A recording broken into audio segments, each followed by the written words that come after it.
এবাৰ ৰাজ্য চৰকাৰে শিক্ষা বিভাগলৈ অভূতপূৰ্ব পৰিৱৰ্তন অনা বুলি দাবী কৰি অহাৰ সময়তে অসম চৰকাৰৰ শিক্ষা বিভাগৰ ফফুলা স্বৰূপ উদঙাইছে যোগীঘোপাৰ এখন চৰকাৰী বিদ্যালয়। 2021 চনতে ৰাজ্য চৰকাৰে যোগীঘোপাৰ কচুতলা উচ্চ বিদ্যালয়ক উন্নীতকৰণ কৰিছিল উচ্চতম মাধ্যমিক বিদ্যালয়লৈ। সংযোগ হ'ল উচ্চতৰ মাধ্যমিকৰ প্ৰথম আৰু দ্বিতীয় বৰ্ষ। কিন্তু বিদ্যালয়খনত আজি পৰ্যন্ত নাই এজনো পিজিটি শিক্ষক। বিদ্যালয় কৰ্তৃপক্ষই নামভৰ্তিৰ বাবে দৰ্পণ পৰ্টেল মুকলি কৰি দিছিল যদিও চলিত শিক্ষাবৰ্ষত উচ্চতৰ মাধ্যমিকৰ প্ৰথম শাখাত নামভৰ্তিৰ বাবে এজনেও আবেদন নকৰিলে। বৰ্তমান বিদ্যালয়খনত দ্বিতীয় বৰ্ষত থকা 51 গৰাকী ছাত্ৰ ছাত্ৰীৰ ভৱিষ্যতক লৈ অন্ধকাৰ নামি অহাৰ এইটো যিটো বিষয় এই বিষয়টো এটা বিভ্ৰান্তিৰ সৃষ্টি কৰিছে ছাত্ৰ ছাত্ৰীসকলক। আমাক অধিক তথ্য জনাব আমাৰ সাংবাদিক খাদেম হুছেইনে। হয়, নিশ্চিতভাৱে আপুনি ইতিমধ্যে উল্লেখ কৰিছে সবিশেষ আৰু বিশেষকৈ এটা কথা এই মুহূৰ্তত উল্লেখ কৰিব লাগিব যে শিক্ষা বিভাগে 2021 চনতে যিবোৰ হাইস্কুল আছিল হাইস্কুলবোৰক উন্নতিকৰণ কৰিছিল, উচ্চতৰ মাধ্যমিক অৰ্থাৎ হাই ছেকেণ্ডাৰীলৈকে উন্নতিকৰণ কৰিছিল। কিন্তু বাস্তৱ প্ৰেক্ষাপটত দেখিবলৈ পোৱা গৈছিল যে উন্নতিকৰণ কৰিছে ঠিকে, কিন্তু শিক্ষক নিযুক্তি প্ৰক্ৰিয়াটো সম্পূৰ্ণ কৰা নাছিল, যাৰ ফলত এতিয়া একাংশ বিদ্যালয়ৰ অধ্যক্ষৰ পৰা আৰম্ভ কৰি শিক্ষক শিক্ষয়িত্ৰী বিপাঙত পৰিছে। আৰু মই এই মুহূৰ্তত উপস্থিত আছোঁ কচুতলা উচ্চতৰ মাধ্যমিক বিদ্যালয়ত। আৰু এইখন বিদ্যালয়ত 2021 চনতে উন্নতিকৰণ কৰা হৈছিল উচ্চতৰ মাধ্যমিকলৈ।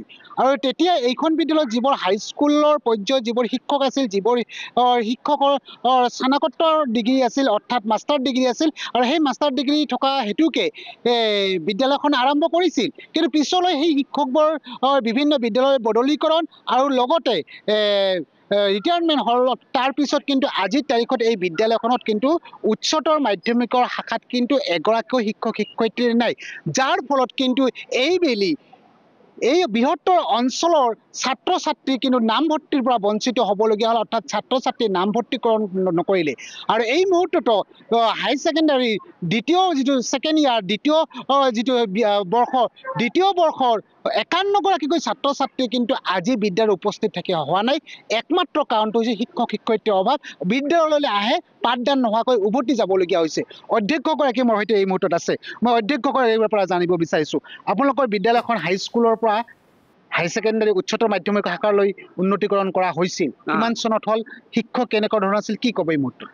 হয়, আমালোকৰ বিদ্যালয়খন 2021 চনতে হাইস্কুলৰ পৰা হায়াৰ ছেকেণ্ডাৰীলৈ উন্নতিকৰণ কৰা হৈছে। কিন্তু সেই সময়ত আমালোকৰ বিদ্যালয়ত যথেষ্ট পিজিটি শিক্ষক আছিল, থকাৰ কাৰণে আমি বিদ্যালয়খিনি সুকলমে চলাব পাৰিছিলোঁ। কিন্তু বৰ্তমান আমালোকৰ পিজিটি শিক্ষক এজনো নাই।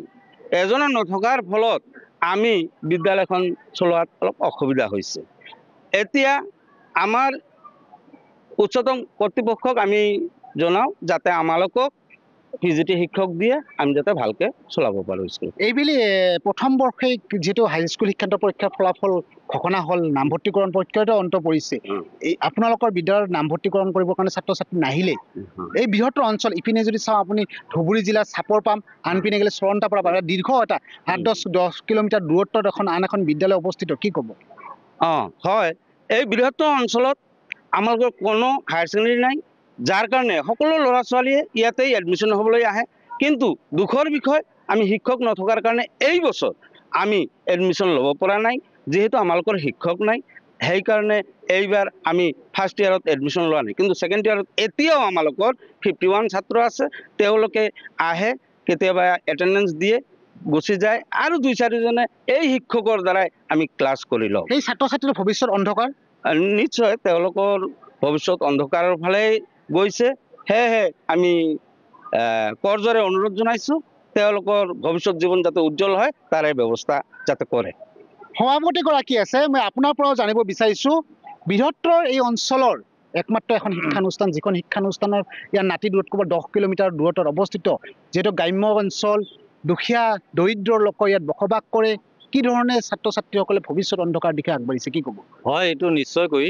এতিয়া ধৰক আমাৰ কচুতলা গাঁওখন বৃহত্তৰ ঔদ্যোগিক মাজেল গাঁও, এই অঞ্চলৰ ল'ৰা ছোৱালী যিবিলাক আছে হয়তো মেট্ৰিক পাছ কৰাৰ পিছত কোনোবাই হয়তো 25 কিলোমিটাৰ বাট কৰি চাপৰত যাব লাগে, নহ'লে হয়তো 12 কিলোমিটাৰ দূৰত চৰণতপাৰাত যাব লাগে। গতিকে আমাৰ দুখীয়া শ্ৰেণীৰ ল'ৰা ছোৱালীয়ে বেছি। গতিকে এই শ্ৰেণীৰ ল'ৰা ছোৱালীখিনি যদি আমাৰ ইয়াতে কচুতলাৰ এখন উচ্চতৰ মাধ্যমিক বিদ্যালয়ত উন্নতি কৰে তেতিয়াহ'লে আমাৰ উপকাৰ হ'ব। বিভাগীয় কৰ্তৃপক্ষ সেইটো উন্নতি কৰিছে, কিন্তু এতিয়া হয়তো কোনো শিক্ষক আমাৰ ইয়াতে দিয়া নাই।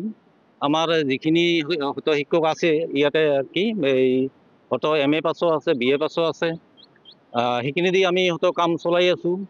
কিন্তু আৰু এটা এতিয়াতো এই মুহূৰ্তত মাষ্টাৰ ডিগ্ৰী থকা শিক্ষক এগৰাকীও নাই, যাৰ কাৰণেতো ক্লাছ কৰিব পৰাই নাই। হয়, এতিয়া মানে যিখিনি আছে সেইখিনি দি আমি যিখিনি হয় মেকআপ কৰি হয়তো চলাই।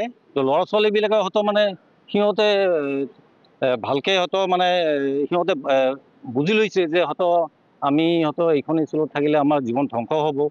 গতিকে ইয়াৰ জৰিয়তে মই হয়তো বিভাগীয় কৰ্তৃপক্ষক অনুৰোধ জনাইছোঁ যিমান সোনকালে পাৰে আমাৰ এই ছাত্ৰ ছাত্ৰীৰ ভৱিষ্যত উন্নতিৰ কাৰণে বা ভৱিষ্যত হয় নিশ্চয়কৈ খাদেমুল হুছেইন, আপোনাক এই মুহূৰ্তত আমি ধন্যবাদ জ্ঞাপন কৰিছোঁ।